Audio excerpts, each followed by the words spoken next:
Parce que dès qu'une vraie bataille se profile à l'horizon, là, quelque chose de complètement différent se réveille en lui. Le changement est si radical, c'est saisissant. On passe du compagnon silencieux et bougon au monstre au rire sadique. Le cuisinier devient un berserker assoiffé de sang. L'homme réservé se transforme en pure furie incontrôlable. Même son apparence change du tout au tout. C'est vraiment comme si deux êtres totalement différents habitaient le même corps.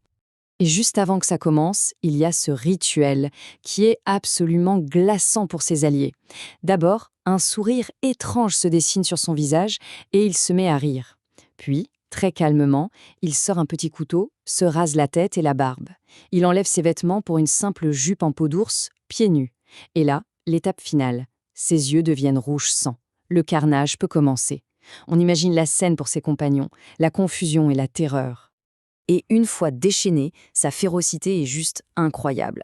Pour donner une idée, dans une bataille, il lui faut à peine 5 secondes, montre en main, pour sauter par-dessus un loup géant, trancher son cavalier orc, atterrir et arracher les cornes du loup avec sa cervelle. 5 secondes. C'est d'une violence et d'une efficacité absolument terrifiantes. Et ce qui est peut-être le plus troublant, c'est ce qui se passe juste après le combat. Le massacre est terminé, les corps s'entassent et lui, il s'assoit en tailleur au milieu de tout ça et il se met à méditer. C'est sa façon de calmer la rage, d'essayer de contenir le monstre qu'il vient de libérer. La déconnexion est totale.